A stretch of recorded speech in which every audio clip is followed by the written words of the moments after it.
They must know that they can pray sitting on top of a tree. And it gives, if you go outside and sit now against a tree, and you close your mind and close your eyes and start praying, and you can feel the earth movement around you. You're wrapping the whole earth around you like this, like a blanket. Has a beautiful feeling. It's better than wearing a tie and sitting in a church, you know. You can't, it's very hard to move around, you know. You want to pull your tie off, you know. And then your friend over here, you know, he gives, you know, 20 francs. I give 40 francs. So your friend, you make sure your friend sees it, you know, you just drop it. That's the way it works, you know, when this offering business goes to inside the churches. You can't tell me different. I was there to see this, you know, all over the world. So the application of the Sweat Lodge, the application is how you apply it to your life. We don't say you got to take this. We don't say that. It's how you practice it and how you apply it to your life. If you apply it to drugs and alcohol, it does work. It works. It gets you off of it. Because the application and knowing how to do it is the whole answer. You got to know how to do it. Or if you are searching for reality, if you apply this to your life, it will work. Or if you are working to apply your life to nature, ecological movements, then knowing how to use this will work for you. Now you can go in every week. In United States, I go in averages 3 times a week. I don't plan it this way. People plan it for me, you know. They call it 10 o'clock at night. Lame deer, the Sweat Lodge is ready. And you gotta go, you know. Tell my son, you gotta go movie next time. You know, I gotta go with you. I'll go with you. The Sweat Lodge. And pray. So there is 2 like this. I said before, purification and healing are 2 different ceremonies. So if you have a Sweat Lodge here, you call all these friends, you're going to say, we have a purification ceremony tonight. Maybe nobody will come. Then you say, well, we have a healing ceremony. Then everybody comes, you know. Because everybody wants to be healed mentally, spiritually, physically, and emotionally. You know? They all want to. It doesn't take a medicine man to run this. It doesn't. It's not like the Catholic Church, you know. That's why the church is just sitting there, because all the priests are jumping out of the ship, you know. They're getting married. They're getting educated, you know. All the priests are getting married. The nuns are getting married. It's beautiful. I like to see this. I want to see the Pope get married. Then everything will be beautiful. You know. That's the way life is planned. The Creator planned man, woman, like this, together.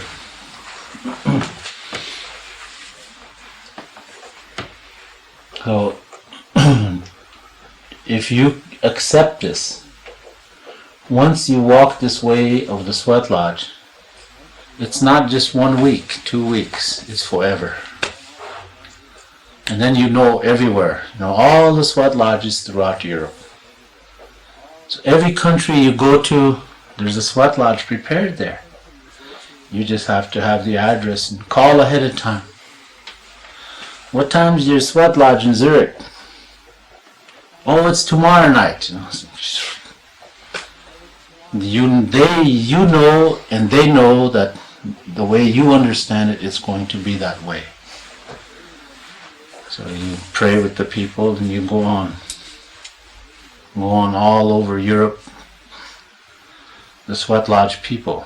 It's a new beginning. And for us, it's always been this way. No matter what tribe, the Lakota, the Navajo, the Diné people, or the Iroquois people, the Mohawks, Seminoles, all the same. We all have this Sweat Lodge. We all pray. It's made different, but we have it. So we come there to pray. So that is the negative force connected inside. Like I say, you take the covers off, the sun purifies the earth once again and becomes all positive again. So this way, depending on how you go inside. Normally, I don't like to put men and women together. Women together, men together. This way. Unless there is man and wife, man and wife, man and wife. Like this. In that way, okay. But I don't like it when you put all men and women together. It's physically, it's to me physically, it's probably good to do it this way. We can get more people inside. Because man is big up here and woman is small up here. So he fits in. And woman is big down here, man is small down there, so it fits. It's like a puzzle, it's physically, if you think about it, I always thought of this, It'd be a lot easier to do this, do it like that. But that's the easy way. It's too easy. You have to do it the first. I think we have how many women to go in the Sweat Lodge this evening? Quelles sont les femmes qui vont dans la Sweat Lodge ce soir? Tu vas dans la Sweat Lodge ce soir? For moon time? No, I have to leave. Okay, we'll have 4 moon times. 2 moon, 1 moon. That's okay. Non, il n'y a que toi. Non, il y a qu'elle. Non, one moon. C'est fini. Tu crois que c'est fini? Ouais, j'y vais pas aujourd'hui. And we have some, I don't know how many, Anne, I don't know about Anne. She's always afraid to go because of her, Ah yes, that's right. Ouais, il y a toujours ma... De tous. and those 2 girls are coming too. Fabian and Catherine. So if they come, there'll be more in Scotland. So it'll fill up. For the man, it's 1, 2, 3, 6, 7, 8, 9. There's 9 of us. It'll make it. 10. José. 10. One of them has to be a fireman. Yeah, I count. One and a half.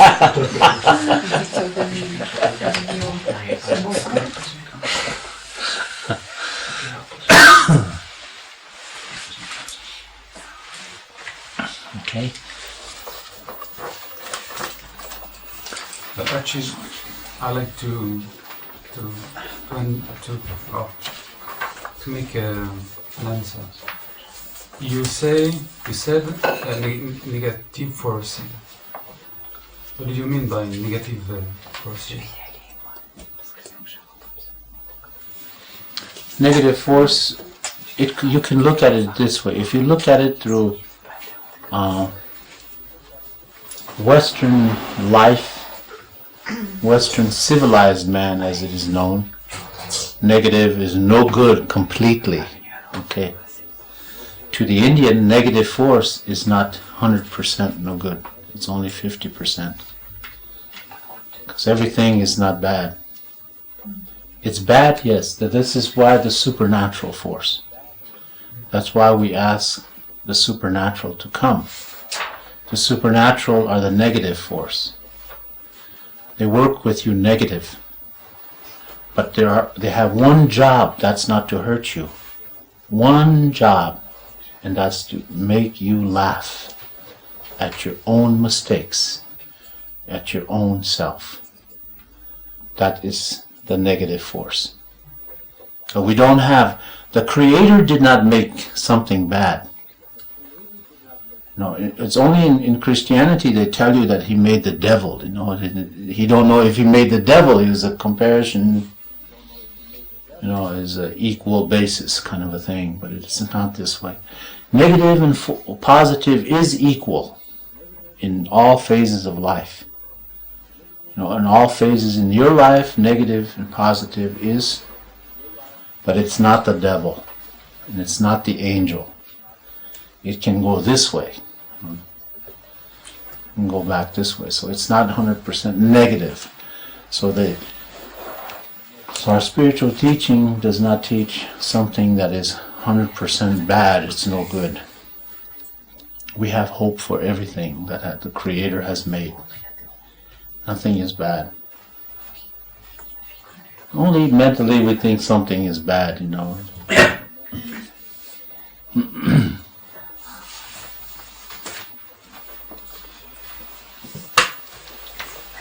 Bon, il faut m'aider parce qu'il y a des moments où j'étais un petit peu paumée.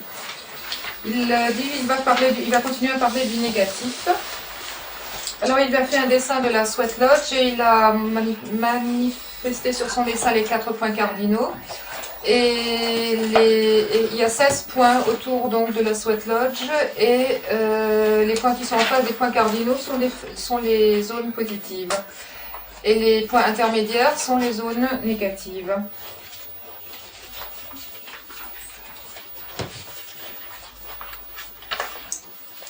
Alors, au sommet de la Sweat Lodge, sur vos fascicules, page 7, si j'ai bonne mémoire, oui. Il y a le dessin de la Sweat Lodge vu d'en haut, et il y a, si vous regardez bien, 2 étoiles, une petite étoile et une grande étoile. La petite étoile représente les forces négatives. C'est celle qui symbolise aussi, la petite étoile toujours, les supernaturales. Il y a également une plus grande étoile qui est donc à l'extérieur de cette étoile des supernaturales et les pointes de cette étoile représentent ce qu'on appelle les 8 étoiles du matin. Et cette étoile-là, ce sont les forces positives.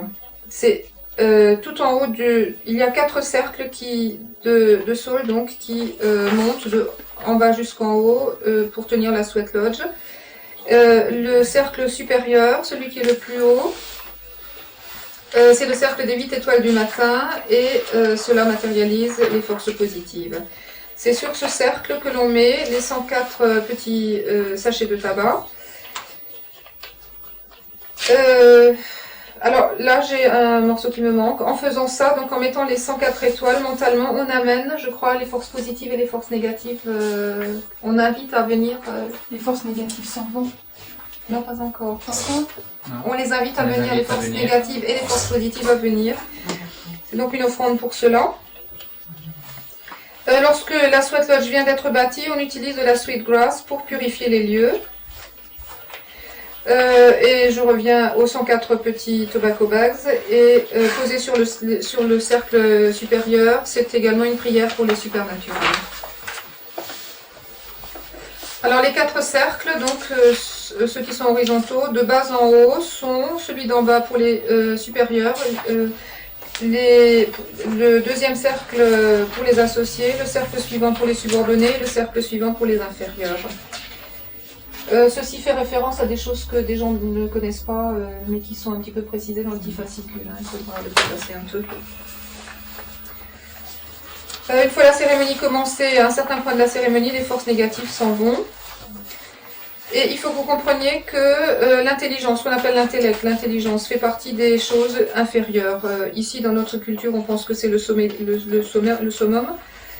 Mais en réalité, l'intellect est plus bas que serpent. Je crois qu'il a dit quelque chose comme ça. Plus bas que tout, plus bas que serpent. Et cet intellect que vous mettez au sommet des choses crée des problèmes pour vous et amène en vous des forces négatives.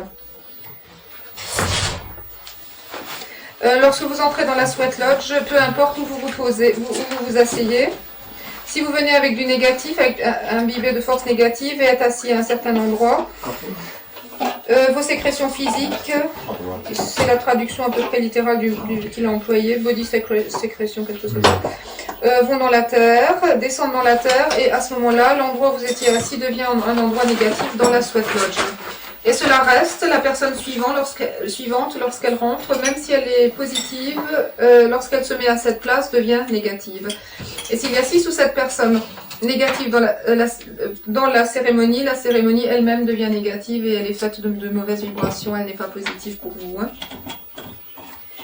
Alors pour purifier une chose comme ça, c'est-à-dire une cérémonie et un lieu qui a donc été imbibé de force négative, on découvre la sweat lodge et le soleil qui, à un moment ultérieur, rayonnera sur l'endroit, redonnera du positif et de la force à la terre et nettoiera donc les forces l'imprégnation négative. L'intellect est une chose qui limite la spiritualité et même qui ferme l'être à la spiritualité. Si vous êtes très éduqué, c'est-à-dire culturisé, hein, vous avez beaucoup de culture, en réalité vous avez des problèmes avec vous-même, vous allez dans la vie et vous cherchez des réponses. Toutes les réponses aux questions que vous vous posez, vous les cherchez dans la science. Et vous croyez que la science va effectivement apporter des réponses à toutes les questions que vous vous posez sur vous-même, sur votre vie, sur la réalité et tout cela. Et je voudrais vous dire que le fait que vous soyez là à m'écouter prouve que ce que je dis est vrai. Vos ancêtres ont compris cela bien avant. Et aujourd'hui, vous avez compris que la science n'est pas forcément le fin mot des choses et c'est pourquoi vous êtes ici. Il dit le progrès, dans le sens où nous on l'emploie, est quelque chose qui relève du physique et du mental. Sur le plan spirituel, c'est une régression. Et dans le progrès, tel que vous le connaissez, il y a le fait de se tirer dessus, de s'abattre, de se massacrer. Il est bien évident que c'est une régression. La haine et la guerre, tout cela, c'est des choses qui sont des régressions. Et un jour viendra, plus tard, où vos enfants, vos petits-enfants, eux-mêmes évolueront sur le plan spirituel et ils rigoleront de vous. Parce que ils diront, nos grands-pères, ils ont cru à une maison et que là-dedans des choses se passaient, et c'était l'église, ils ont cru qu'il y avait un mec qui avait le pouvoir de prier pour eux. Et ils se marreront parce que ça leur paraîtra aberrant. Chaque humain a le droit de prier pour soi, il n'y a donc pas de délégation à donner à un autre, et vos enfants doivent le savoir. On peut prier n'importe où, sur un arbre, enfin dans n'importe quelle position. Et il dit, mettez-vous près d'un arbre ou en un lieu de la terre, fermez les yeux et priez. Et vous sentirez la terre, le monde entier vous entourer, vous dorlotez à la limite, hein, et vous comprendrez que c'est mieux que d'être dans une église. Et il dit, qu'est-ce qu'on voit dans une église? On voit que vous donnez 20 $ et le copain d'à côté se rend compte que vous filez 20 $, va en filer 40 pour faire mieux que vous, et vous-même, pour agacer le copain, vous allez en rajouter 20. Il dit, ça n'a rien à voir avec la spiritualité, c'est des petits jeux ridicules. Alors, il faut que vous sachiez comment vous pratiquez votre vie, il faut que vous compreniez, sachez ce que vous faites. Si vous en arrivez à appliquer les enseignements que vous donne la nature, cela vous fera du bien. L'Emdir dit que il fait rien pour, mais régulièrement il est appelé pour diriger des sweat lodges et il n'a pas forcément envie d'y aller parce que son fils a envie d'aller voir la télé et que bon, il y va quand même. Alors il y a 2 sortes de sweat lodge, la sweat lodge de purification et la sweat lodge thérapeutique. Et il dit, vous pouvez faire chez vous préparer chez vous une cérémonie de purification. Alors si vous appelez les copains et vous dites qu'il y a une cérémonie de purification, bon, personne viendra peut-être. Mais si vous leur dites qu'il y a une cérémonie de thérapeutique, tout le monde rappliquera parce que tout le monde cherchera un avantage et tout le monde a peut-être besoin d'une sweat lodge thérapeutique. Il dit, il n'y a pas besoin de la présence d'un medicine man ou d'un prêtre, je mets entre guillemets bien sûr, pour diriger la sweat lodge. Le Créateur est là. Bon, ensuite, autre sujet, il a dit, le Créateur a fait l'homme et la femme pour qu'ils s'unissent. Il voudrait bien voir les nonnes, les nonnes, les religieux et surtout le pape se marier. Ça lui ferait vachement plaisir parce que c'est dans le dessein du Créateur d'avoir fait l'homme et la femme pour qu'ils s'unissent et pas pour qu'ils restent célibataires. Alors il dit, si vous acceptez un jour dans votre vie la voie de la sweat lodge, il faut que vous sachiez que ça n'est pas seulement pour une semaine ou 2, mais que c'est pour la vie. C'est pas pour faire un peu de folklore et pour rigoler un coup. Hein. Il dit, à partir de là, lorsque vous aurez compris que c'est pour la vie, vous pourrez trouver des sweat lodges en Europe. Des groupes existent Des groupes existent en Europe et on peut se téléphoner. Ils sont pas. On peut se téléphoner les uns les autres pour savoir à quelle date il y a une sweat lodge et donc y aller pour rester dans la voie de la sweat lodge. Il dit tous les Indiens ont la sweat lodge. Bon, c'est pas toujours absolument identique dans les apparences extérieures, mais en fait l'esprit de la sweat lodge de tous les Indiens c'est la même chose. Il est à la Baroche Place. C'est lui.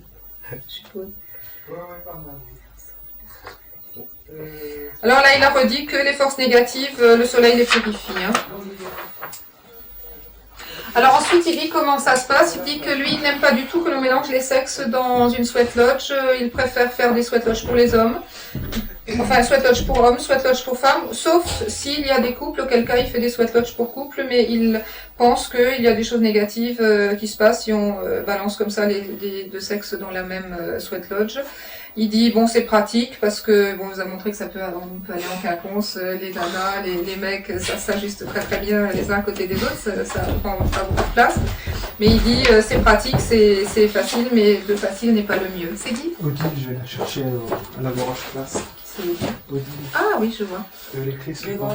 Les clés, je sais pas. Oui, oui. Alors, c'est tout ce qu'il a dit. Après, il y a eu la question de Charles-Henri qui dit que signifient les forces négatives. Et Lendir a répondu que les Blancs disent que ce que nous on appelle le négatif, c'est ce qui est mauvais, c'est le diable. Les Indiens, eux, disent que c'est négatif, que c'est mauvais, mais pas tout à fait. Hein, et en particulier, les supernatural font partie de ces forces. Leur job n'est pas de vous massacrer, de vous faire souffrir, leur job est de vous faire rigoler. Il dit le Créateur a tout créé, y compris les forces négatives, et le Créateur n'a rien fait de mauvais.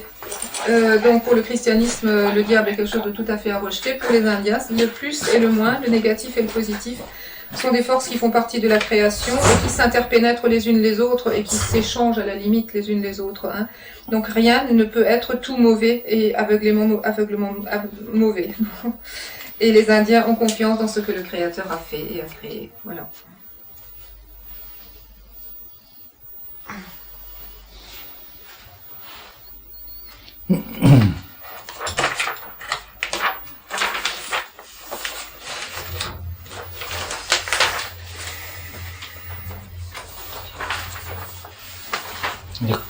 In our language, the closest to something that is bad 100% is, we always say it in a fun way, we say, Hishichalo. That's not according to the way it's supposed to be. What is the closest? Where? Okay. La traduction la plus proche, ça serait « ça n'est pas comme ça doit y être ».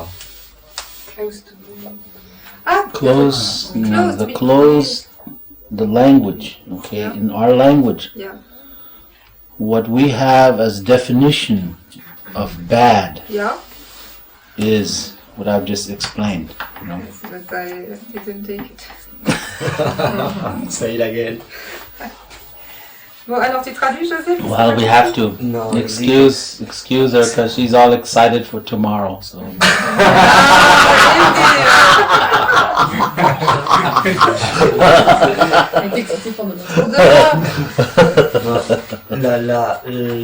La sentence la plus proche qu'ils sont pour dénominer les mâles, c'est « ça n'est pas comme ça devrait y être ».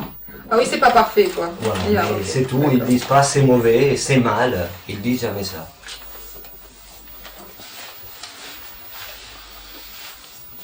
As we say, hey, Shichalo, that what you are doing is not according to the way it is supposed to be. That's our definition of bad. So there is no such word as bad for us. Something that's no good. Heshichala. You know, it wouldn't help you. You know, that's what it means. You know, it means, you know, it's something, it wouldn't help you. You would say, a son would say, "Hey, wachelo." The father would say, "Hey, shichelo." He says, "I want that." The son would say, but the father says, It's not good for you. it's not going to help you. So that's bad for us. That's the language. In the language, of course, in the English language, you have all kinds of bad things.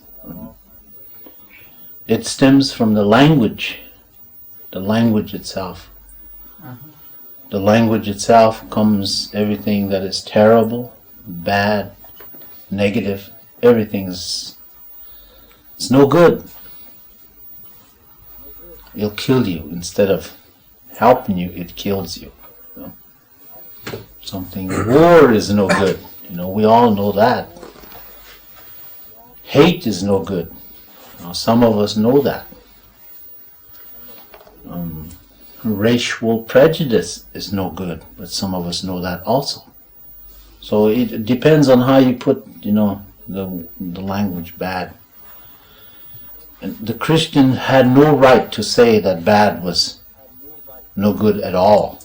It says completely no good. It's not going on. He is condemned. The Indian religion does not condemn no man. No one is condemned in exemption. No one is condemned and thrown away.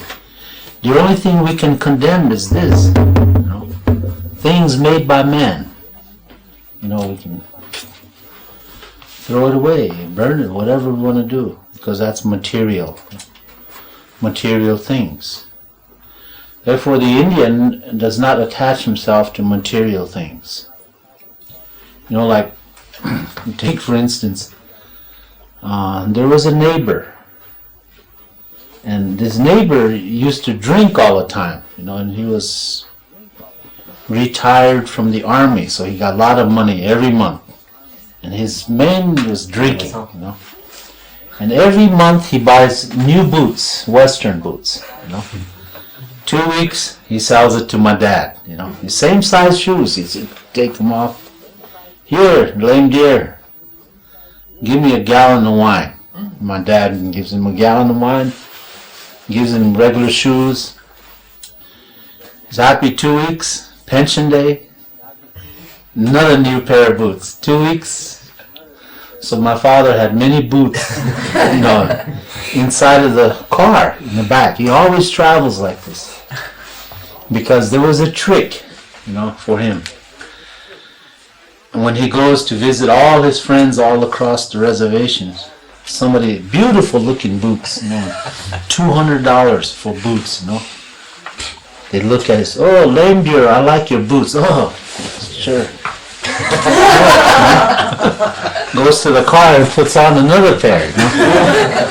But this man who asked for this, next time he sees him, he might have a new belt, a silver belt, new hat, "I like that hat." He can't say no because he took the boots before.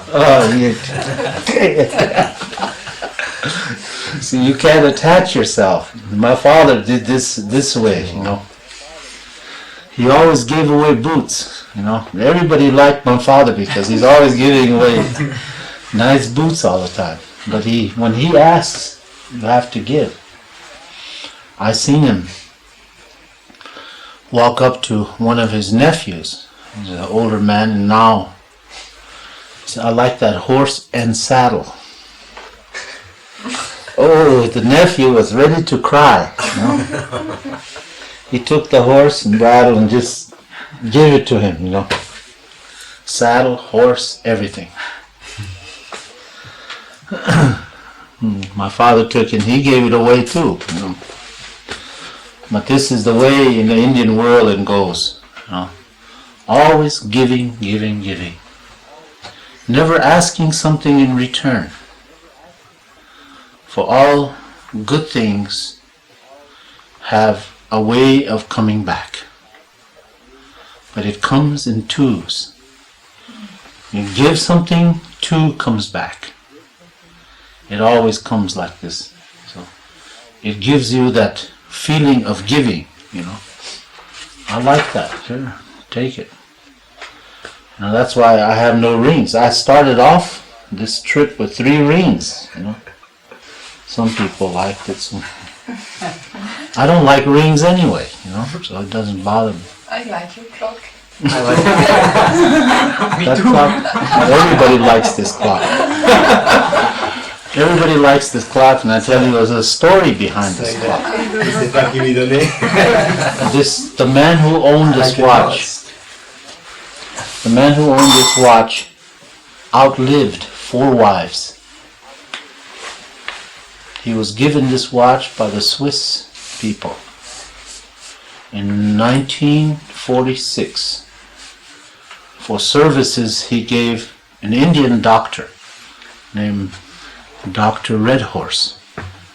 He gave 4 years of service during the war, Second War, to the Swiss hospital. So the Swiss government gave him the watch. The same man, when he died, that was his 4th wife. All the other wives already died. First wife, second wife, third wife, 4th wife. He was 104 years old. He outlived for his 4 wives. The woman. No, the man. The man. Yes. He died with 104 years. Yes, he was 104. But his wives already died. You know, the first wife, second wife, third wife, 4th wife. So there's a story behind the watch. You know, when he died, I did the ceremony. So the son, you know, he said, "You're the only man who can fit this watch." But I only have 1 wife, you know.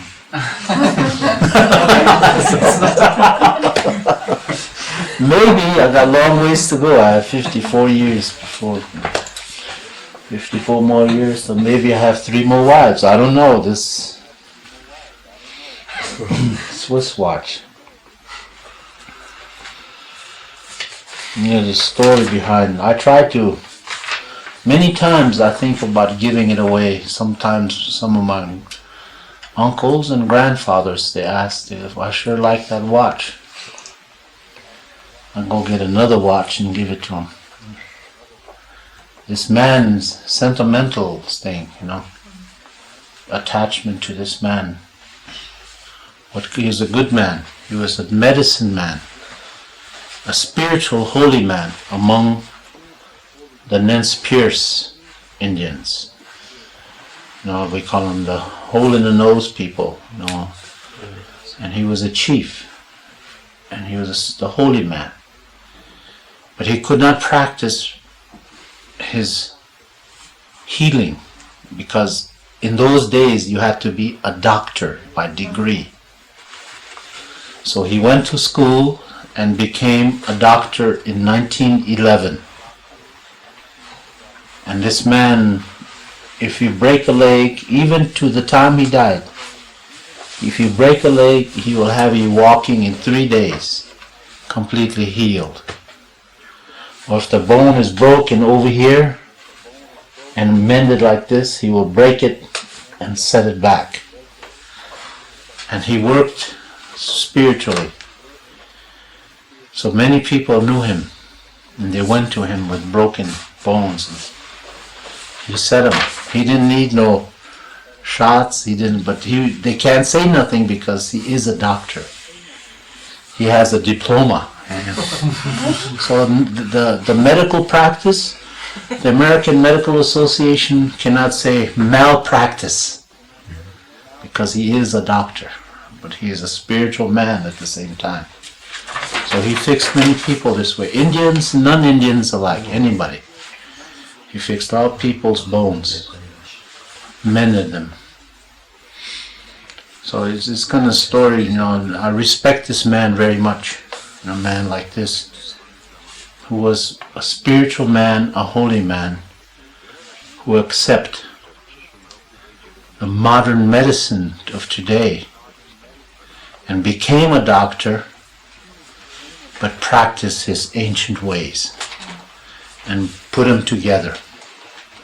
And he knew how to do it.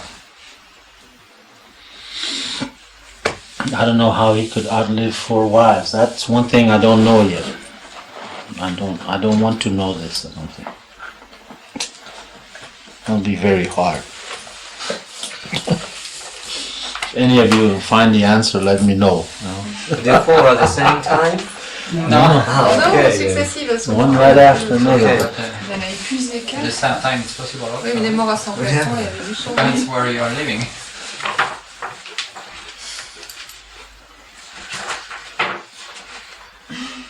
After that interpretation, I think we will go down for the sweat lodge. Ce qu'il y a de plus proche dans la langue indienne pour dire le négatif, c'est Heichichelo, c'est-à-dire ce n'est pas parfait, ça ne t'aidera pas. Le fils a envie de quelque chose, le père estime que c'est pas bon pour lui, il lui dira ça ne t'aidera pas. Le christianisme condamne, mais en fait on n'a pas le droit de condamner. Les Indiens ne condamnent personne, les seules choses qu'ils peuvent condamner, c'est les trucs faits par la main de l'homme, qui ne sont donc que des choses matérielles. L'Indien ne s'attache pas aux choses matérielles. Alors il raconte, bon il faut m'aider pour cette anecdote, là j'ai pas trop suivi, un voisin de son père picolé après son retour de l'armée. Et tous les mois, lorsqu'il avait sa pension, il achetait une paire de bottes somptueuses, puis au bout de 2 semaines il avait plus de pognon. Et il allait voir Leimdir et il vendait les superbes bottes, donc Leimdir le père, vendait les superbes bottes à son père contre un gallon de vin. Et il picolait donc son gallon de vin, au bout de 2 semaines, et après ça il attendait que sa pension rentre, et ça recommençait, il rachetait une paire de bottes, et 2 semaines après, etc. Ce qui fait que le père de Leimdir était bourré avait plein de bottes sublimes. Hein? C'est l'autre qui était bourré. Oui, voilà, ils étaient bourrés tous les deux, là, la botte et puis l'autre d'alcool. Hein. Et il dit, bon, tout ça était un piège pour l'autre homme, et le père de Leimdir s'est donc retrouvé avec beaucoup de bottes. Bien. Et alors, qu'est-ce qui s'est passé? Il y a régulièrement quelqu'un qui venait lui dire « t'avais de belles bottes et Leimdir a filé, c'est ça ?» Il les mettait systématiquement dans le coffre de sa voiture et il se promenait toujours avec Voilà. un coffre plein de bottes. Oui, c'est ça. Et régulièrement, quelqu'un lui disait « ah, t'as des bottes super, j'aime beaucoup » et il les filait, il allait à sa voiture en mettre une autre et les gens étaient babas du nombre de bottes qu'il pouvait trimballer. Bon. Et alors, il y a une autre anecdote qui disait qu'un neveu, qui est un très vieux monsieur aujourd'hui, quelqu'un voulait de lui un cheval scellé avec une selle somptueuse, etc. Et le neveu en question, les larmes aux yeux, a donné le truc, alors qu'en fait, ça lui faisait vraiment mal au cœur de le donner. Alors, il faut toujours donner, il ne faut jamais rien demander en échange. Il faut savoir que toutes les choses bonnes que vous donnez vous reviennent en double de toute façon, donc il ne faut pas garder à soi. Et de toute façon, ça donne un sentiment, le fait de donner vous donne le sentiment de donner, et il dit que c'est bien, et ça il aime dire, apprécie ce sentiment. Et c'est pour ça que Leimdir n'a plus de bague, parce que bon, chaque fois on lui dit elle est chouette ta bague, bon, qu'est-ce qu'il fait? Il enlève, il la donne. Bon. Alors, manque de peau, t'as mis les pieds dans le plat. Et elle a dit, t'as une bien belle montre. Et là, il dit, bon, il faut que je raconte l'histoire de la montre. Le possesseur avait 4 femmes successives. Et il avait reçu en 1946 de Suisse un cadeau parce qu'il avait donné 4 ans de service dans un hôpital suisse. Et lorsqu'il mourut à l'âge de 104 ans, il en était à sa 4e femme, et c'est Leimdir qui fit la cérémonie pour les funérailles du monsieur en question. Alors Leimdir dit, il a lui qu'une femme, mais il a la montre du mec qui en avait 4, et peut-être qu'il aura encore 3 femmes, dit-il. Hein. Si j'ai bien compris. Bien. Et il dit, cet homme, il avait fait quelque chose de très étonnant parce qu'il vivait à une époque où on ne pouvait exercer la médecine qu'en étant diplômé. Et ce bonhomme a pris la peine donc d'aller suivre l'enseignement dans les facultés pour obtenir son diplôme de médecin. Un petit détail encore, c'est que souvent Leimdir a pensé à donner cette montre, mais il ne l'a jamais. Non, parce qu'on l'a lui demandé, hein, des amis à lui demandaient cette montre, mais il ne l'a jamais donnée. Chaque fois, il a donné une autre montre à celle-là parce qu'il a un attachement sentimental à cet homme. Parce que cet homme était un bon médecin, un bon medicine man et un chef, et également un holy man, donc un homme sacré. Hein. Et ce holy man ne pouvait donc pratiquer correctement son art parce qu'il devait devenir médecin d'abord. Il l'a fait en 1911, donc obtenu son diplôme. C'est quelqu'un qui était capable de guérir en 3 jours une fracture, et il le guérissait par les voies spirituelles. Il était aussi capable, d'une fracture du genou, de faire crack et puis de vous remettre le genou.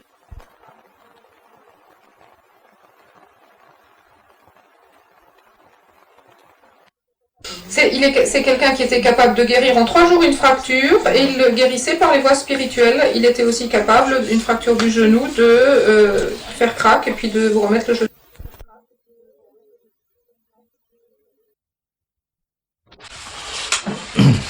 Seems like there's somebody missing, that's why I keep looking.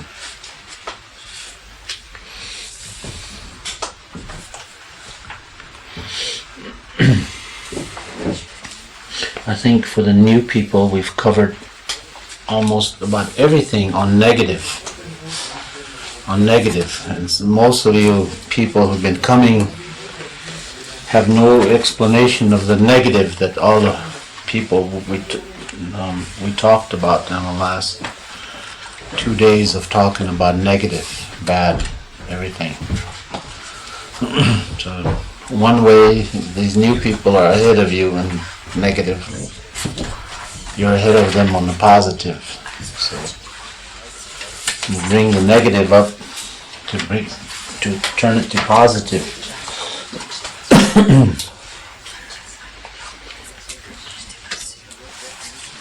Your definition of negativeness doesn't compare with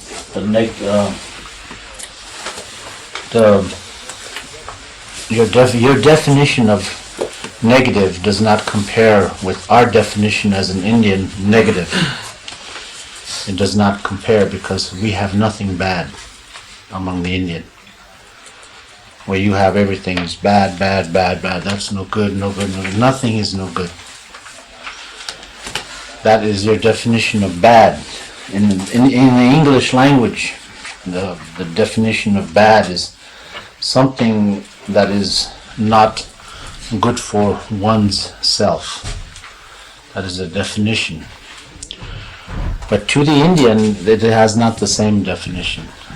I've explained it last night. When the Indian says, "Hey Shichalo," that means that's just pertaining to one person. That will not suit you. That will not benefit you. That's what it means to a person. You say to your son or daughter, "Heshichalo." He said, "Heshiche." Woman will say "Heshiche." Man says "Heshichalo." And he says that will not suit you. It doesn't say it's bad. It's no good. It doesn't say this. Or a man wants to marry a woman and goes to the parents, and the parents will say, "Here, Shichalo." They say, "No, that will not suit you. It will not, you will not go together well." In this way, where one man would say, "No, don't marry her, she's bad," it's this. That means you have lost respect to one another. When you have definitions as bad, everything is a borderline. It's a line drawn. It's like a map on the land map. A line drawn to scale is what the map's definition of a line. It doesn't say you can go over there or over here. It's just a line drawn to scale according to the contours of the mountains. Definition of the mountain or the map. So you have those same borders. Everything in life you have borders.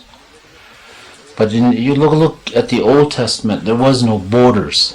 There was no such thing as, you can't come beyond this line. And language-wise, you do the same thing. You draw from the French, from the Greek, from the Latin, you draw and you make the English language. And you put this English language, but you pick the negative of each one and you made it into the English language. But it goes beyond that to the Germanic race, the violent part of the Germanic race of violence, hate, prejudice, all these, all makes to one English language. All the negative parts of every language becomes the English language, and it is used And only a lawyer can define the language of the English language, because it is made of violence. You take Germany, you take England, you take America. English speaking bases German, and it has the word violence. America is born in violence. He will know violence until it ends in violence. That's the way we, the Indian people, understand America. You're born in violence, you will end in violence. Because everybody's hate, prejudice. It's like every part of the United States that you go, one part, it doesn't like black people. You go another part of the country, it hates Mexicans. Another part of the country, it hates Oriental people. But in all of the composition of all of the United States, there is no place where it says the white people are no good. It doesn't say that. Only in little blocks all across the country. Black people, black Muslims, things like this, hate. Counterpart of Aryan Brotherhood. It's, you call it Nazism, that's too small a word. Aryan Brotherhood is white supremacy. Compare to black Muslim in America, it's the same. One's black, one's white. Hate. So the Indian, we could not understand why a man who comes in search of reality. The Indian understood that everybody loves one another. And the Christian priest took us as children.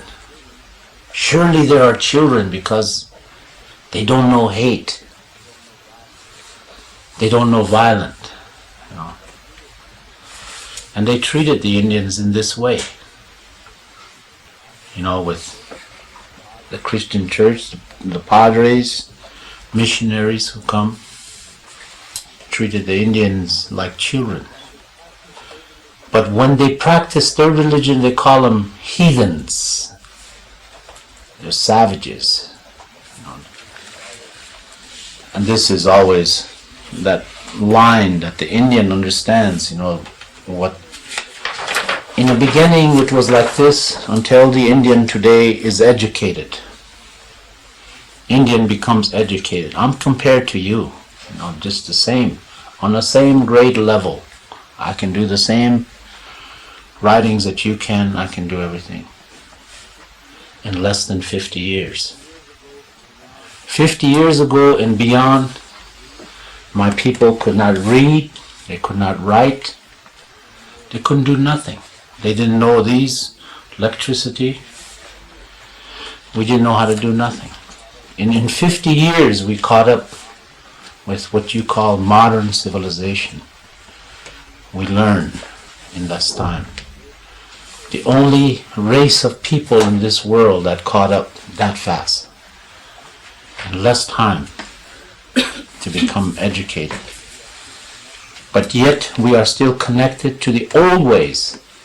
We have not lost ours. When your people wants to advance in civilization, to become modern, 2,000 years it took you to come this far. You come down 2,000 years, you came this far, and you became uncivilized. You become heathens, savages. You hate people. You make wars on people. You destroy my brother, the earth, my trees. My mother is gone, is being destroyed. And you got to turn back. Some go back the other way. To start to understand the earth. The Indian is not saying that everybody thinks that way. A good majority thinks in this manner. So we have to reach out for the majority and let them know what the earth is about. Not the Indian, but the earth. Because this is the only teachings that we have, the ways of the earth and the plants. And the animals, our brothers and our sisters. They are ours. So, of course, you have a lot of man-made animals. You don't have my brothers out here no more. You have killed them all.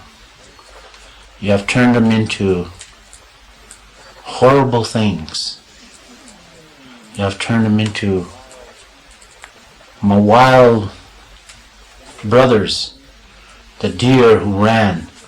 You grabbed them and you tamed them and turned him into a goat. You turn him into a sheep who will stand still and be killed. He just said, go ahead and kill me. So stupid. But you do that to a deer, he'll run. Or he'll fight you. Because they're wild. They're part of the earth. You took all the wild things that fly. Wild things that fly, and you took them and you made them into chickens. You can cut them in the head. All these is part of hate, how hate comes about. You put all this, you condense that, and it comes to bad. It comes to this one spot, back to the Indian cannot understand. Hey, Shichalo, that's no good. It's negative. To us, negative is not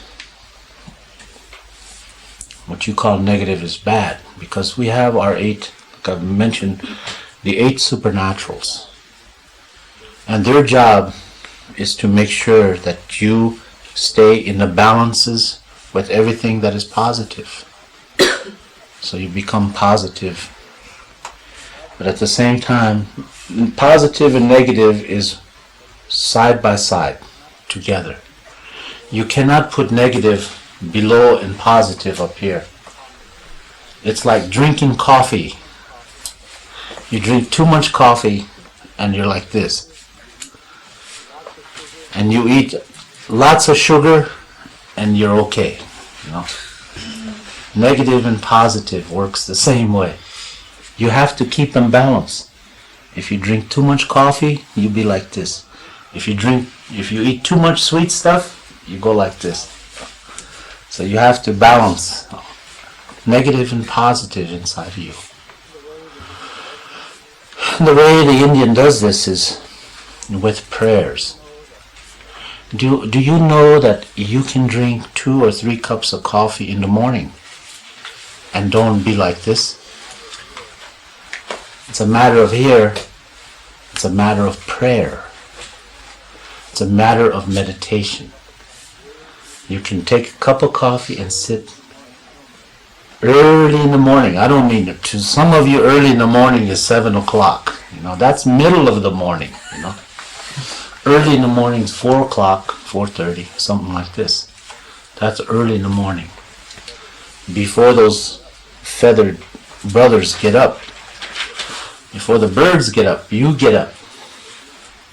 Of course, if you live in the city, you don't know if there's birds or not. You know, it's. But if you live out here, you can get up before the birds. It's nice to sit there and drink coffee and think and meditate and pray. This morning I had 7 cups of coffee. 7. 3 here at 4 over there. At 5 o'clock I was sitting right there drinking coffee. Of course, it didn't taste too much like coffee because it's instant, you know. It's like American coffee. So, you become balanced, negative and positive. But with prayers, you can do it. You can bring negative. And like I've told everybody, you know, I'm 51 years old now. I don't have no problem with my heart. I drink coffee. Sometimes I used to drink 18 cups of coffee in one day. That was about 4 years ago. Today I drink 10, 12. My heart is still good. It depends on how you do it. You know? It depends on how you live your life.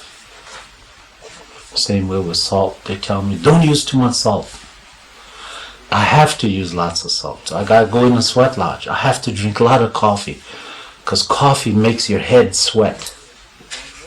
Coffee does this. You don't know this. Coffee makes your head sweat. All the pores in your head opens up. Okay? You listening? Makes your hair grow. It opens the pores in your head. And all the sweat comes out. And that's what coffee does. Salt opens the pores of your body. So a lot of salt and a lot of coffee before the sweat lodge. And I can take my towel inside, come out, it's soaked with sweat. Sweat, sweat, sweat inside. All your pores are open. All the negative, positive vibrations just coming out. The natural juices of your body is coming out.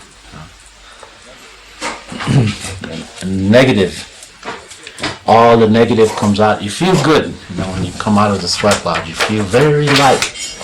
That's because you're between negative and positive. You're right in between. And you're very weak at this time also. Something can happen to you at this time. Very weak time. When you come out of the sweat lodge, there's too much negative, too much positive is out. Your system is clean, the pores are clean. You can't do this in a natural life. In a sweat lodge, you can do this. But in natural life, you can run, 20 miles, you sweat. But that's physical sweat. That's sweat from fatigue. Fatigue and physical. It's almost like negative and positive. You sweat your body this way. And it's no good for you. Because you wind up with a headache. You run 20 miles, you got a headache. Because your feet is hitting the ground. You got a headache. You can't think no more. You're hungry, but you don't want to eat too much because you're afraid next time you will not make it. Many of you ate a lot of meal. The men ate a lot of food last night. And where's Jose? You hear him belching inside. That's too much food, You eat too much food and you go in the sweat lodge, it's going to come out, from the inside. So you go in there and you eat all this food and you're in the sweat lodge. Really, all the food is sitting right in here, It's just another 10 minutes and everyone, it'll come out. That's what happens with too much food in the sweat lodge. You have to eat just enough. But don't try to eat as much as ghee and go in the sweat lodge. Or when he eats half of his food, don't you try it. Because for him, that half is what it is. It's half for you. It might be a full meal for you. So you have to watch before you go in the sweat lodge. It's always good to miss a meal and go in the sweat lodge. Then eat a big meal later. Always good to do it that way. Not because you don't have a chance to become negative or positive. Because you're only thinking about your physical health. All the food is coming up, You try to hold it down, But it still wants to come out. You got no time to pray, There's something wrong with your body when that happens in the sweat lodge. I see that to most people. Something is wrong. Either it is a spiritual problem. A person is very nervous inside. He wants to get out. Or physical. When he's physical, like Jose last night, with the belching part. That's the physical. You eat too much. Or you haven't went to toilet, one of the two, So you need to go to toilet. I gotta go. I wish they hurry up. I know that goes on all the time, so I teach my children, go to toilet, son, before you go to the sweat lodge. Don't eat too much, son. Then you can laugh at other people. You know, you have a chance to laugh because you know what's wrong with them. You know? Then you have your mental problem in a sweat lodge. Mental problem is being scared of enclosed places, claustrophobia. You're very afraid because it's very small inside and it's dark. Because you've never been in a dark place. You know, and for those of you that are first time in a sweat lodge, you get scared. You get scared inside the sweat lodge because you're not used to this. Sitting like this, you know, next to your friend, just, you know, you get very nervous about it. You want to get out. Some of them do get out. And they will have, those that go out and never return will have a problem all their life with closeness. If you have that problem, you stay inside, you will overcome that problem. Because this is the closest you can come together. And then you have their emotion. Emotional people. You have gone away and you became emotional, very emotional. Man tries to hold it in because he's been told all his life that, you know, hey, man does not cry. You know, it's a show of weakness for the man to cry. It's the other way. A strong man can cry, and a weak man holds it inside, deep inside. But one day this weak man, this emotion is going to break and he's going to kill somebody. Oui, oui, vas-y. Qu'est-ce que c'est? Ça, la maison. Pourquoi c'est une lampe? Parce qu'il y a deux machins, il y avait un machin de trop. D'appareils qui tournent en même temps et puis Il y en a un trop. le courant est pas assez fort ici. Ah, pas encore. Compteur. C'est tout, c'est bon, hein? Il faut éteindre un, allumer Too l'autre. much outlets. Not enough AC, too much DC. AC and DC. Negative and positive.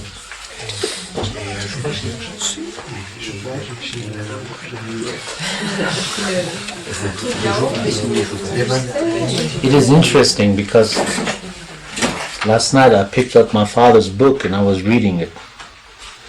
And it says, there is a young man coming who will turn off all electricity. It scared me. I said, no. This is the first time I read my father's book. I'm reading it for the first time. America is it in English? Hmm? You got it in English too? What? The book. Mine's in English. I got it from... I have the first original.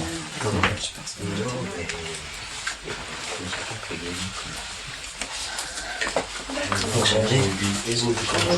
Eh oui, oui, il manque que lui. We will be able to control this.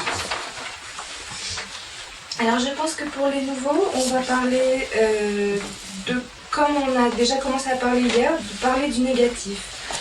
Ceux qui ne savent pas ou qui n'ont aucune idée de ce que c'est que le négatif, pour notre définition, la définition des Indiens par rapport au négatif, qui n'est pas la même chose que la définition que vous avez du négatif ou du mauvais. Il y a par exemple des gens qui vous haïssent, mais on doit apprendre à changer cette énergie positive en une énergie positive, en quelque chose de positif. Il y a plusieurs définitions, donc le négatif n'est pas de comparaison avec celle des Indiens. Par exemple, il n'y a pas de choses négatives chez les Indiens, il n'y a pas de choses mauvaises. C'est-à-dire, on ne dit pas bad en anglais, mauvais pour négatif. En anglais, on dit toujours c'est mauvais, c'est mauvais, c'est mauvais. Mais qu'est-ce que ça veut dire en fait, c'est mauvais? Ça veut dire que ce n'est pas bon pour soi. Chez les Indiens, par exemple, quand ils disent "e chichelo", c'est un homme dit "e chichelo" et une femme dit "e chich". Et ça veut dire que ce n'est pas bon pour toi quand quelqu'un vous dit ça. Ça veut dire que cela ne te convient pas. Par exemple, quand un homme veut se marier avec une femme et par exemple il va voir les parents de cette femme et pour lui présenter sa femme, et les parents disent "e chichelo", ça veut dire cela ne te convient pas, ça va pas très bien aller entre vous, etc. Mais par exemple, ils vont pas dire non, non, cette femme est mauvaise, ça va pas. Donc c'est une autre façon de parler. Et c'est aussi, ce n'est pas comme un manque de respect, on va pas dire non, non, cette femme est mauvaise, te marie pas avec elle, etc. C'est une autre façon d'expliquer les choses. Bon, après, je sais pas, il me manque un passage, je sais pas qui a compris quand il a expliqué par rapport à un plan et une montagne. Bah, il donnait une image, il disait que vous êtes toujours en rapport avec des frontières, des lignes sur les plans qui délimitent les choses. Ouais, voilà. Donc il y a pour vous toujours des questions de frontières. Et par exemple, après cette ligne-là, vous ne devez pas aller. Et c'est comme ça aussi avec les mots. Et l'anglais est une langue très négative. C'est une langue qui vient de plusieurs langues, les grecs, je ne sais plus quelle langue, le latin, etc. Mais c'est quelque chose qui a pris l'ensemble des choses négatives de toutes ces langues. Et avec ça, l'anglais a été créé. Il y a seulement des hommes de loi qui peuvent comprendre et utiliser l'anglais. Les bases de l'anglais viennent de l'Allemagne, l'Angleterre et les USA. Tout ça, ce sont donc les bases de l'anglais. Il y a eu énormément de violence qui est rattachée à ce langage. Et par exemple, les Indiens comprennent bien d'où vient cette violence dans ce langage. Et les États-Unis sont nés de cette violence. Et il y a toujours de la haine. Il y a par exemple dans un coin du pays aux États-Unis, il y a la haine contre les Mexicains. Dans un autre coin, il y a la haine contre les Orientaux. Et puis il y a la haine contre les Noirs. Enfin, et tout ça avec cette espèce de langage, l'anglais, qui est associé à toutes ces choses. Il y a, par exemple aussi, voilà, il y a une autre partie où il y a les Blancs. Les Blancs, et il parle de cette suprématie des Blancs par rapport aux Noirs. Et on parle d'espèce de race aryenne. Bon, il a dit Aryan Brotherhood, c'est fraternité aryenne. Ouais. Donc il y a toujours cette histoire de haine et d'espèce de suprématie que les Blancs essaient d'avoir sur le reste des autres races. Par contre, nous les Indiens, on n'arrive pas à comprendre pourquoi il y a ça, pourquoi cette espèce cette réalité qu'ils ont à affronter tout le temps. Chacun essaie d'aimer les autres et essaie de comprendre. Bon, quand les catholiques sont arrivés avec leur religion, ils ont traité les Indiens comme des enfants. Ils ont essayé de leur enseigner et ils les ont vraiment pris pour des enfants. Et puis après, quelques temps après, ils ont complètement changé leur opinion et ils ont parlé des Indiens en les traitant de diables et de sauvages. Bon, à propos d'éducation aussi, il y a 50 ans de cela, nous les Indiens, on ne savait rien du tout, ni à propos d'écrire et à propos de l'électricité, enfin à propos de tout ce qui est civilisation moderne.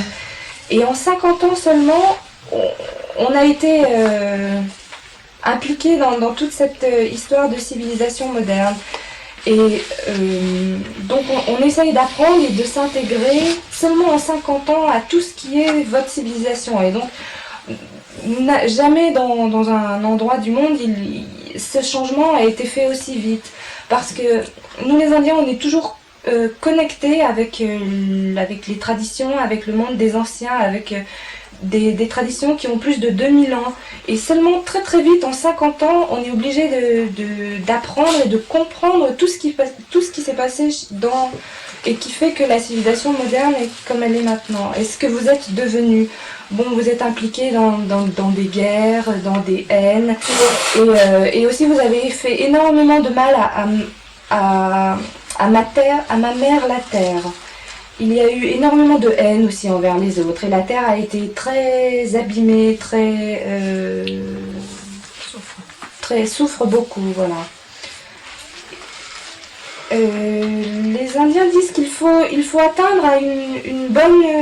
il faut revenir à un stade d'équilibre, à ce qu'ils appellent une bonne majorité.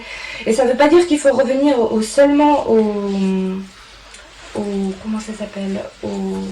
enseignements des Indiens, mais il faut revenir à la terre, à la terre et aux enseignements de la terre.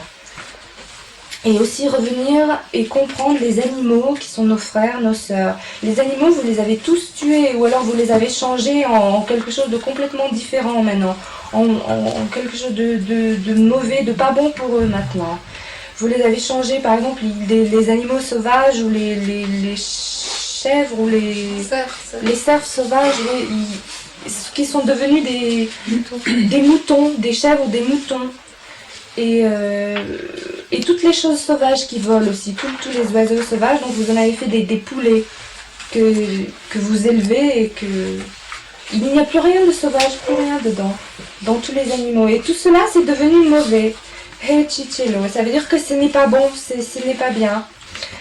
Et pour nous, les Indiens, on a toujours conscience des 8 esprits supernaturels et qui sont là pour nous rappeler que toutes les choses doivent être en équilibre. Il y a toujours le côté négatif et le côté positif qui est en fait entier. Et il faut toujours équilibrer le positif et le négatif. Par exemple, comme si vous buvez du café, si vous buvez trop de café, vous allez être complètement comme ça, nerveux et tout. Et par contre, si vous mangez beaucoup de sucre, à ce moment-là, ça va équilibrer. Donc il faut toujours, avec quelques situations que ce soit dans la vie, il faut chercher à équilibrer à l'intérieur de nous le positif et le négatif. Nous les Indiens, on sait bien, on sait faire ça. Et on sait que avec la prière, et on peut équilibrer ces choses. Par exemple, si on boit une tasse de café très tôt le matin, tôt ça veut pas dire 7h du matin, par exemple, ça c'est le milieu du matin. Tôt, ça veut dire 3h ou 3h30 dans le matin, avant que les oiseaux se lèvent, avant que les choses qui volent se réveillent. C'est-à-dire qu'il faut se lever avant les oiseaux. Bon, évidemment, si vous vivez dans une ville, vous n'allez pas savoir, vous n'allez pas écouter les oiseaux. Mais essayez de vous lever tôt et de méditer le matin, prier. Essayez de méditer et de prier comme ça en buvant une tasse de café, par exemple, très tôt le matin. Et bon, évidemment, il ne faut pas boire du café très très fort. On peut boire du café, ce qu'on appelle le café américain, c'est-à-dire qu'il n'est pas trop fort. Et équilibrer, donc, en buvant du café, on peut équilibrer en buvant des choses donc négatives, par exemple du café, et équilibrer avec la prière qui est positive. Donc, on arrive toujours à quelque chose d'équilibré. J'ai 51 ans maintenant, mais je n'ai jamais eu de problème de cœur. Il y a 4 ans, avant cela, je buvais environ 18 tasses de café par jour. Et maintenant, je bois entre 10 et 12 maintenant. Mais mon cœur, il n'y a pas de problème parce que cela dépend vraiment de la façon dont vous utilisez ça. Comment vous buvez du café. Et aussi, il ne faut pas trop manger de sel. Faites attention à ne pas trop manger de sel. Bon, moi, j'en mange beaucoup. Et je bois beaucoup de café. Mais ce que fait le café, ça fait ouvrir les pores de la tête et ça fait suer toutes les parties, la partie supérieure de la tête. Ça ouvre les pores sur la tête. Et la sueur sort par là. Et le sel, c'est différent. Ce que fait le sel, ça fait suer tous les pores du corps. Entier. Donc, vous, avec le café et le sel, avant d'aller faire une sweat lodge, c'est bien de boire du café et de manger des choses salées pour nettoyer et bien suer aussi la tête et tout le corps. Donc, et aussi, quand vous êtes dans une sweat lodge, il y a beaucoup des choses négatives qui vont sortir. Beaucoup de choses négatives qui vont sortir et beaucoup de choses positives qui vont aussi apparaître. Donc, c'est toujours une question d'équilibre entre tout le négatif qui va sortir et au contraire, avec la prière, et si vous priez beaucoup et si vous êtes très en prière, enfin dans un état comme ça, vous allez équilibrer donc toutes ces choses négatives que vous allez purifier. Donc, la sueur qui sort dans une sweat lodge et avec la prière qu'on y met, etc., tout ça c'est complètement différent que quand vous allez faire courir dehors par exemple, ou faire un jogging dehors et vous courez, et ça va être une fatigue physique, vous allez être fatigué, vous allez pouvoir suer, mais avec une fatigue. Et ça c'est pas bien, et c'est pas la même chose. Bon, par exemple, il faut faire attention aussi quand vous allez faire une sweat lodge, il ne faut pas trop manger. Par exemple, hier soir, il y avait José qui entrait dans la sweat lodge en disant des choses comme ça parce qu'il avait trop mangé. Donc attention, si vous allez faire une sweat lodge, il ne faut pas trop manger. Par exemple, Guy, lui, il mange beaucoup, toujours, mais si vous regardez Guy qui mange, ça ne veut pas dire qu'il faut manger comme ça. Un repas, une moitié de repas pour Guy, ça va être un repas complet pour vous, mais bon, si vous allez faire une sweat après, attention, il faut manger pas trop. Parce que sinon, vous n'allez pas avoir de chance de comprendre en vous ce qui se passe avec le positif et le négatif. Vous allez être constamment arrêté sur un problème physique de j'ai trop mangé, je suis pas bien. Et vous allez rester attaché à ce problème physique sans comprendre ce qui va se passer au niveau des autres énergies, au niveau des autres niveaux pendant la sweat lodge. Donc attention, vous allez peut-être devenir trop nerveux parce que vous allez avoir peur de vomir ou etc. Donc il y a plusieurs types de problèmes qu'on peut ressentir quand on est à l'intérieur d'une sweat lodge. Donc les premiers sont d'ordre physique. Par exemple, trop manger ou avoir envie d'aller aux toilettes. Par exemple, j'apprends à mon fils, avant d'aller faire une sweat lodge, ne mange pas trop le soir. Attention, on va aux toilettes avant, etc. Bon, et quand vous savez tout ça et que vous voyez à l'intérieur les gens qui sont pas bien, et bon, vous pouvez vous permettre de rire parce que vous savez que bon, soit c'est quelqu'un qui a trop mangé, soit c'est quelqu'un qui a envie d'aller aux toilettes, etc. Tout ça, c'est donc pour les problèmes physiques. Et aussi, on peut avoir d'autres problèmes, des problèmes mentaux. Par exemple, avoir peur du noir ou avoir peur ou être claustrophobe parce qu'on a peur d'être trop serré avec trop de gens. Et puis, par exemple, pour ceux qui entrent la première fois dans une sweat lodge, ils peuvent être effrayés de ça, d'être trop près des autres ou de ne pas savoir ce que c'est que l'obscurité. Et ils vont avoir envie de sortir. Et il y a des gens qui sortent. Et alors à ce moment-là, ceux-là ne reviennent pas, ne rentreront plus. Et je veux dire, ici, ils sortent pour une fois d'une sweat lodge et ils n'auront plus envie de revenir. Mais par exemple, ceux qui sont et qui ressentent ces problèmes-là, mais qui vont les surmonter, qui vont essayer d'aller au-delà, ah oui, non, ceux qui sortiront auront ce problème de claustrophobie et de se sentir mal quand ils sont trop près des autres pendant toute leur vie. Par contre, ceux qui essayent à l'intérieur d'une sweat lodge, ceux qui ressentent ces problèmes-là, mais qui peuvent les surmonter et aller au-delà, ceux-là, ils commencent à comprendre et à se soigner eux-mêmes. C'est-à-dire ils n'auront plus ces problèmes parce qu'avec la sweat lodge, cela va les aider à surmonter. Bon, il y a les autres types de problèmes comme les problèmes émotionnels. Par exemple, les hommes, il y a toujours cette idée qu'on dit que les hommes ne doivent pas pleurer. Et ça n'est pas vrai du tout, qu'on doit tout garder à l'intérieur et ne pas pleurer. Et un homme faible, lui, va garder toutes ses émotions à l'intérieur. Il va tout garder, il ne pleurera pas. Par contre, un homme fort, lui, va pleurer, il va s'exprimer, il va faire sortir cette énergie négative. Alors que quelqu'un de faible, parce qu'on lui a dit qu'il ne fallait pas pleurer, il va tout garder et à un certain moment donné, il y a tellement d'intensité qu'il va pouvoir peut-être tuer quelqu'un. À ce moment-là, il le claque, là. Et puis, après, il a parlé de... Hier soir, il lisait le livre, c'était pour la première fois qu'il lisait le livre de son père. Et il était justement, ça lui rappelait une phrase qu'il lisait. Il y a un moment dans le livre de son père, une phrase qui dit « Un jeune homme va venir et l'électricité va être coupée, ou il n'y aura plus d'électricité sur la terre. » Et bon, tout ça c'est écrit dans le livre, hein. Il a juste parlé de cette petite phrase comme ça. Et il disait que c'était la première fois qu'il lisait le livre de son père. C'est trop. C'est bien. Elle fait d'immenses progrès. Par rapport à après Réal. Ah ouais. C'était Bah, pas mal après déjà, Réal, c'était la première première fois. C'est la première fois qu'il C'est la première fois d'être traduisé après Réal.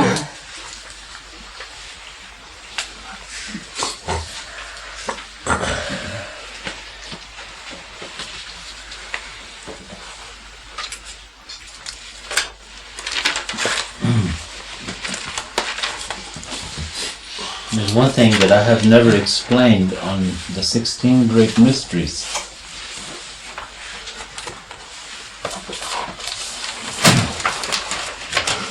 For the benefit of those that, hearing it for the first time, the first 4 when the Creator in the very beginning, millions and millions of years ago, recreated itself into 4 parts. Recreated itself into 4 parts as, you know, if you was the Creator and you was by yourself, you want to do something. You want to have something else. You know, it gets very boring. To be a creator is very boring life. So you recreate yourself from yourself. 4. They were called the superiors. This is the what you might say the mythology of the Indian people, of our people, and recreated itself into 4. The first 4 were called the superiors. They were like everything else. The Creator does not give all his teaching to somebody. He keeps 10%. All the time. The teacher is that way, but he doesn't know this. If you're a teacher and if you teach everything you know, you got nothing else to learn. You have to keep 10%. It's called the ace in the hole. Your winning card. You got to keep that. The winning hand, always to the teacher. This is in teaching spiritual matters. I don't know how it is when it comes to education, you know, because you're limited in your education, in your fields of education. So, but the superiors were the first ones to be created. Millions of years involved. The superiors decided to recreate itself. And they recreated from one another 4 more. And they were called the associates. They were called the associate spirits. Of course, there's many things going on in between these recreations. Millions of years involved, the associates decide to recreate itself. They were called the subordinates. Then there were 4 more. Then the subordinates decided to recreate itself, but the Creator stepped in. At this rate, the world will be full, the universe will be full of spirits. And I don't want to see this. The Creator stepped in and created the inferiors. Inferiors were created. In physical understanding involve the 4-legged. From the 4-legged to the 2 upright. From 4 legs to 2-legged. It stood up. And it received a brain. Involved human. Okay, this is another source, another teaching altogether, but that's as the humans came. The first to be created was something that I have not told anyone. The first to be created was the rock, Eon. Eon was the top creation, the highest one. Eon created the wind, Kate. Kate created the 4 directions of the wind. And the 4 directions involved, not created, but involved with the spirit. With the spirits. That's in the wind, in the directions of the wind. The second to be created was the sun. Recreated the moon, recreated Yum, which is Yum is the whirlwind. Recreated itself to intellect.